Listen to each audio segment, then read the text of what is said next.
नमस्कार साथियों, स्वागत है आपका सरल हिंदी व्याकरण यूट्यूब चैनल पर। आज हमारा शीर्षक है HVSC बोर्ड परीक्षा पेपर हिंदी पेपर सेट सी।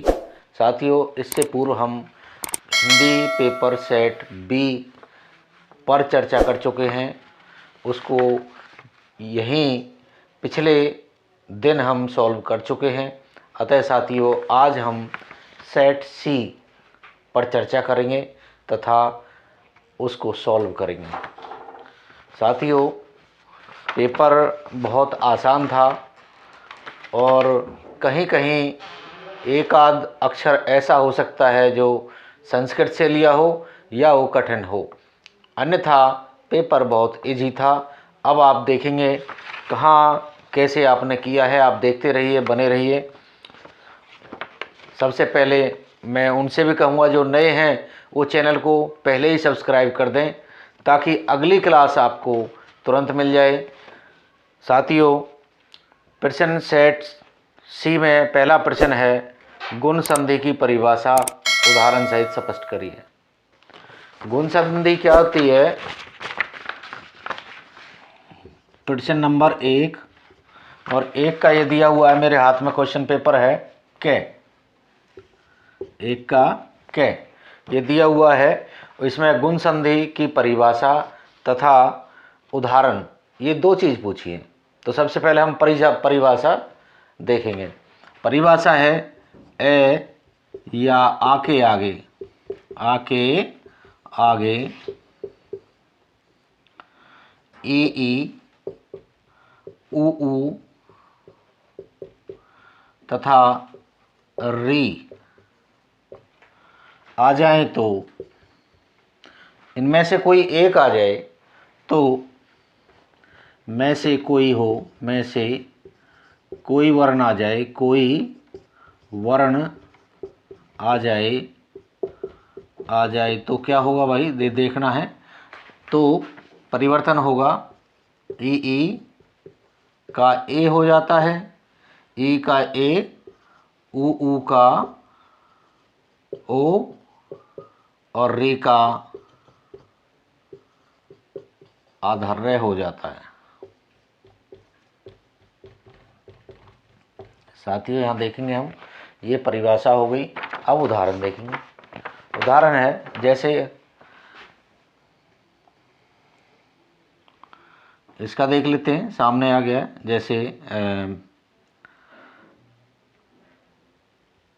देव धन ऋषि, यहाँ ए आ गई। वे में अगर हम इसका वर्ण विन्यास करते हैं तो ए निकल के आता है। ए के आगे री आ गया। यही कह रहा है ए या आ के आगे इनमें से कोई हो तो री आ गया। तो री का क्या होगा, आधार्य हो जाएगा। तो ये हो जाएगा देवर्षि, देवर्षि, ये हो गया देवर्षि। ऐसे ही इसका उदाहरण सप्त धन ऋषि। ऐसे ही हम आ का देखेंगे, दिना धन ईश, तो दिनेश हो जाएगा, ए हो जाएगा। अतः साथियों, एक उदाहरण पूछा है हमें तो एक ही देंगे। हम ज़्यादा समय परीक्षा में नहीं नष्ट करते। हमें परीक्षा के एक एक सेकंड, एक एक मिनट हमारे लिए इम्पोर्टेंट होती है, महत्वपूर्ण होती है। अतः साथियों, हमने केवल एक उदाहरण देना, परिभाषा देनी है। ये हो गया हमारा एक प्रश्न, 2 नंबर हमारे क्लियर हो गए। अब देखेंगे हम दूसरा प्रश्न। इसमें पहले ही प्रश्न का ख है और ये ख में क्या कहता है वो देखेंगे। ये कह रहा है भाई, कृतज्ञ, कृतज्ञ और प्रशंसा दो दो पर्यायवाची शब्द लिखिए। तो कृतज्ञ, पहले हम कृतज्ञ लिखेंगे, कृतज्ञ, कृतज्ञ। तो आगे पर्यायवाची शब्द लिखेंगे हम। तो इसमें एक तो होता है आभारी, कृतज्ञ होता है आभारी। और दूसरा लिख दीजिए यहीं की यहीं, अनुग्रहित, अनुग्रहित,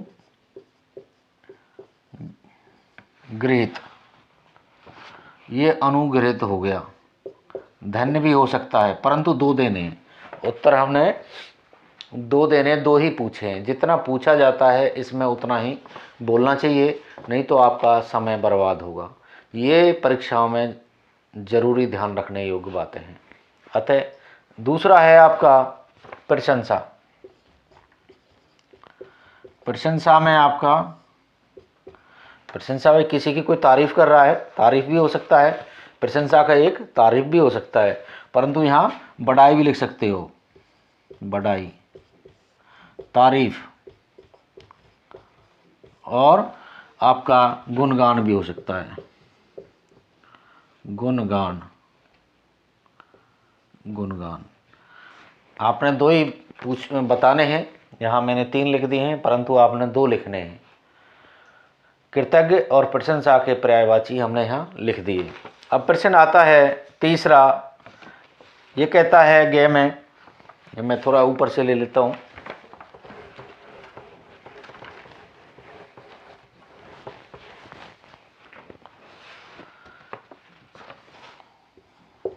वही पहला प्रश्न चल रहा है और इसका गे है, भाई प्रत्यय छांटिए। बिटिया, बिटिया, बिटिया में प्रत्यय क्या होगा? ईया, पीछे इसमें निकल रहा है ईया, तो बिटिया में प्रत्यय क्या निकला? ईया। दूसरा है यशस्वी, यशस्वी, एक शब्द आया है यशस्वी, संस्कृत का शब्द है। तो इसमें यशस्वी का मतलब है कि किसी को हम आशीर्वाद देते हैं, उसका यश बढ़े, यश से बना है यशस्वी। तो यहाँ यश से ये होगा यश और श, यशस, धन, विनी, विनिन, ये यहाँ निकल के आता है। यहाँ थोड़ा सा बच्चे अटके होंगे ज़रूर, जिन्होंने नहीं पढ़ा वो ज़रूर अटके होंगे, क्योंकि बहुत से बच्चों ने ई लगाया होगा, यशस्वी नहीं लिखा होगा, या लिख दिया होगा तो बहुत अच्छा है। तो यहाँ जैसस, धन, वेनिन आया है, ये इसकी प्रत्यय है। आगे चलेंगे हम। आगे कह रहा है निम्न में से विकारी शब्दों को छांट कर लिखें। कल, गाय, आप और तक, ये 4 शब्द दिए हुए हमें। तो इसमें केवल हम गाय लेंगे। ये हमारा क्या है? विकारी शब्द है। या हम ऐसे लिख सकते हैं शुरू में विकारी, विकारी शब्द, आगे गाय, आगे गाय, ये विकारी है। जो सेट बी आया था उसमें अविकारी पूछा गया था, और अविकारी उसमें एक किंतु था शायद, और एक और था अथवा, तो उसमें वो थे, परंतु यहाँ विकारी पूछा गया है, तो यहाँ सीधा है ये गाय, संज्ञा है। तो आगे देख बढ़ेंगे हम।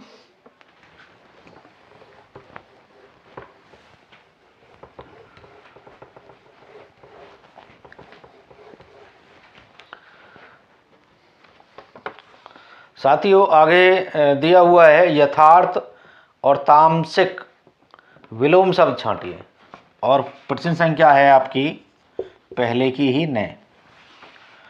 तो ये है विलोम शब्द,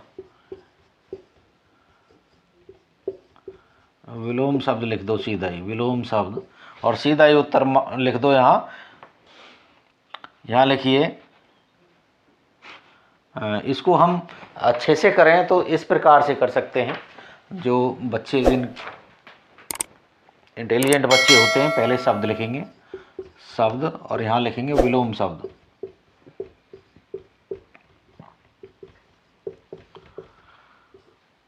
ये तरीका होता है करने का। यहाँ हमने शब्द लिखा, यहाँ लिखा हमने यथार्थ, यथार्थ, और विलोम इसका हो गया, उसके नीचे आ गया काल्पनिक, काल्पनिक। यथार्थ हमारा जो हमारे सामने होता है, सच्चाई होती है, और काल्पनिक एक झूठ होता है, उसका उल्टा होता है। ऐसे ही तामसिक, तामसिक, तामसिक आया है शब्द। तामसिक वो होता है जो एक भोजन के लिए भी होता है, विचारों के लिए भी होता है। तामसी विचार, तामसी भोजन कि जो उत्तेजित करने वाले होते हैं वो तामसिक होते हैं। और सात्विक, ये हो गया सात्विक, इसका उल्टा क्या हो गया? सात्विक, सात्विक। ये इसका सही उत्तर है, यथार्थ का काल्पनिक और तामसिक का सात्विक। अब हम आगे बढ़ेंगे। ये प्रश्न भी हमारा हल हो गया, 9वां प्रश्न था ये। आगे हम चलते हैं। आगे च दिया हुआ है। च में क्या कहता है? श्लेष अलंकार की परिभाषा उदाहरण सहित। साथियों बहुत ही हल्का है बच्चों, बहुत ही हल्का है। श्लेष का अर्थ है चिपकना। मैं इसकी परिभाषा लिख देता हूँ, तो ऐसे लिखेंगे आप पेपर में भी, श्लेष हेडलाइन डालेंगे। श्लेष का अर्थ है चिपकना, अर्थ है चिपकना। यहां हमने पूर्ण विराम लगा दिया है, चिपकना लिख। अर्थात ये जहां काव्य में एक शब्द से दो अर्थ चिपके हों, दो अर्थ चिपके हों, दो अर्थ चिपके हों, उसे श्लेष अलंकार कहते हैं। श्लेष अलंकार कहते हैं। साथियों अब बात आ जाती है एग्जाम्पल की। मैं इसका एग्जाम्पल ऊपर दूंगा। इसके एग्जाम्पल बहुत हो सकते हैं। रही मन पानी राखिए, बिन पानी सब सून, पानी गए न उबरे मोती मानस चून। यहाँ पानी शब्द में आपका श्लेष अलंकार हुआ है। एक पानी आपका शरम है और एक पानी आपका जल है। पानी गए न उबरे मोती मानस चून, एक पहला पानी जल और दूसरा मानस के लिए जो आया है वहाँ शर्म के लिए आया है। कि कहते हैं ना, कहावत में भी आता है, तेरी आंखों का पानी खत्म हो गया है। जब कोई आदमी झूठ बोलता है और सामने देखता है तो ये भी कहते तेरी आंखों का पानी खत्म हो गया, तेरे शर्म नहीं आंखों में। तो ऐसे लोकोक्तियाँ भी प्रसिद्ध हैं। अतः मैं और आसान एक एग्जाम्पल देता हूँ, एक उदाहरण देता हूँ। मधुवन की छाती को देखो, सूखी इसकी कितनी कलियां। मधुवन की छाती को देखो, की छाती को देखो, देखो सूखी इसकी कितनी कलियां, सूखी इसकी कितनी कलियां, कितनी कलियां। यहाँ एक कलियां शब्द आया है और इस कलियां में ही जो है आपका श्लेष अलंकार है। पहला जो कलियां है, कलियां, इसका अर्थ आया है फूल से खिलने से पूर्व की अवस्था। फूल के खिलने से पूर्व की अवस्था, फूल के खिलने की पूर्व की अवस्था, पहले की अवस्था, उसको भी कली कहते हैं। और दूसरा कलियां आया है शब्द, वो है जवानी से पूर्व की अवस्था। जवानी से पूर्व की अवस्था, ये हो गया। एक ही कली के दो अर्थ दिए हैं। कलियां फूल के खिलने से पूर्व की अवस्था कलियां जवानी से पूर्व की अवस्था। अक्सर तुमने एक गाना भी सुना होगा, रात कली एक ख्वाब में आई और गले का हार हुई। तो यहाँ लड़कियों के परिप्रेक्ष्य में भी कलियां शब्द यूज किया है, प्रयोग किया है। और ऊपर कलियां जो आया है, ये फूल से खिलने से पहले की जो अवस्था होती है वो कली होती है, यानी कि फूल नहीं बना है, अभी कली है। तो यहाँ एक ही कली शब्द के दो अर्थ यहाँ आए हुए हैं, यानी एक शब्द से दो अर्थ चिपके हुए हैं, ये कह सकते हैं। यहाँ श्लेष अलंकार है। आगे देखेंगे।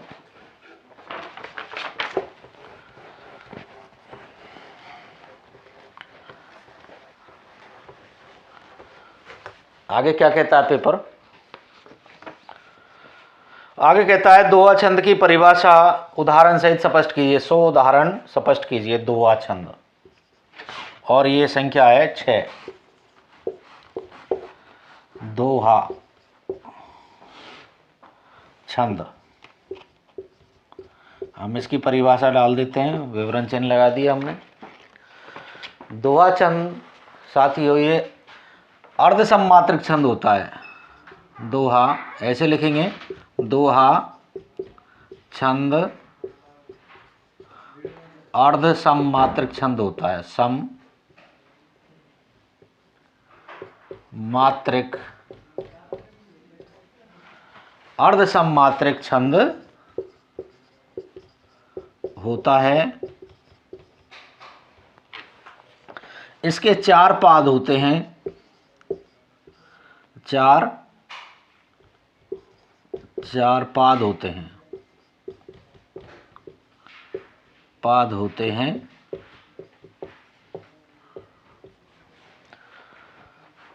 ये 4 पाद होते हैं और तथा पूर्ण विराम लगा दिए तो अलग वाक्य शुरू करेंगे। 13 11 पर यति होती है। यति क्या होती है ये मैं बता दूं। यति होती है 13 11 पर, यानी कि सम और विषम 2 प्रकार के पाद होते हैं। 13 11 पहला और तीसरा जो है पाद 13 13 मात्राओं के होते हैं। दूसरा और चौथा पाद 11 11 मात्राओं के होते हैं। तो हम लिखेंगे 13 11 पर यति होती है। एक चरण में 24 मात्राएं होती हैं। 24 मात्राएं होती हैं। अब हमने ये भी लिख लिया, अर्धसममात्रिक छंद होता है, इसके 4 पाद होते हैं, 13 11 पर यति होती है और एक चरण में 24 मात्राएं होती हैं। अब क्या बचा है हमारा? अब बचा है ये कि भाई पहले, जो मैंने पहले बता चुका हूं उसको, पहले और तीसरे, पहले और तीसरे पाद में, पाद कहेंगे हम, पाद में 13 13 मात्राएं तथा दूसरे व चौथे पाद में 11 11 मात्राएं होती हैं।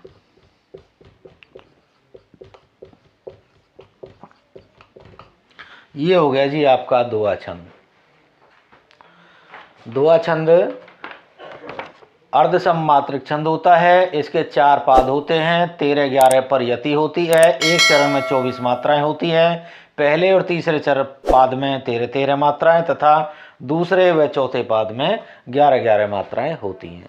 ये हो गया हमारा दोहा छंद। अब आती है हमारे उदाहरण की बारी कि भाई इसका उदाहरण भी दीजिए। मेरी भव बाधा हरो, राधा नागर सोई, जातन की छवि परे, श्यामू हरित दुती होई। ये दोहा हो गया। और इसके अनेक दोहा हैं। कबीरदास के दोहा उठा लीजिए, बिहारी जी के दोहा उठा लीजिए। जिन दिन देखे वे कुसुम, गई सो बीत बहार, अब अली रही गुलाब में अपत कटीली डार। नहीं पराग नहीं मधुर मधु नहीं विकास यही काल, अली कली ही सो बंध्यो आगे कौन हवाल। दोहा आप कितने भी ले सकते हो, एक उदाहरण देना आवश्यक, जो आपका आसान हो, आप आसानी से शुद्ध लिख सकते हो, वो उदाहरण आपने जैसे लिखना है और उदाहरण लिख देना है। अतः साथियों, आगे है दुआ छंद के बाद एक आया मुहावरा। अब हम मुहावरे पे चलेंगे।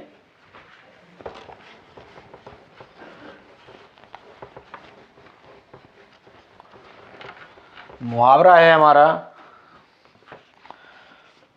ये पहले की प्रश्न संख्या जय दी हुई है।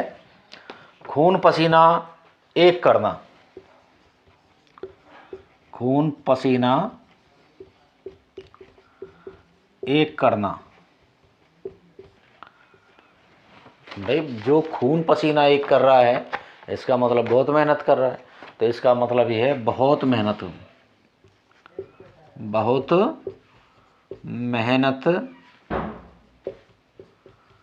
करना, बहुत मेहनत करना। तो इसको, ये तो हमने लिख दिया, इसका अर्थ लिखते ही मुहावरा सॉल्व हो जाता है, क्योंकि फिर तो उदाहरण आप कहीं से भी दे सकते हो। अब इसको कैसे प्रयोग कर दो, खून पसीना एक करना, किसी का भी नाम लिख लो कि भाई मोहन ने वर्ष भर, अब इसको लेना है खून पसीना एक करके, खून पसीना एक करके परीक्षा की तैयारी की, परीक्षा की तैयारी की, आज उसको फल मिला, आज उसको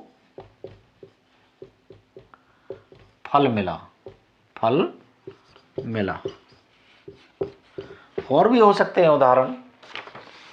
इस प्रकार से आप अपने परीक्षा को कर सकते हैं। आप आराम से पेपर को आपने दिया होगा, ऐसी मुझे उम्मीद है। और जिस भाई से, जिस बच्चे से परीक्षा में कहीं ना कहीं चूक रह गई है, या थोड़ा आप छोड़ आए हैं, या नहीं किया है, या गलत कर आए हैं, वो घबराए नहीं। मैं बार बार कहता हूँ कि जीवन में परीक्षा आती रहती हैं। परीक्षाओं को हल करना इंसान का फर्ज होता है, उनका एक कर्म में होनी चाहिए कि मुझे हर परीक्षा से लड़ना है। अतः साथियों, अतः बच्चों, देखते रहिए, बने रहिए। आगे की परीक्षाओं को लेने के लिए, चर्चा करने के लिए आप देखते रहिए, सुनते रहिए। जो नए बेल आइकन को दबाएं और चैनल को सब्सक्राइब करें। जय हिंद, जय भारत।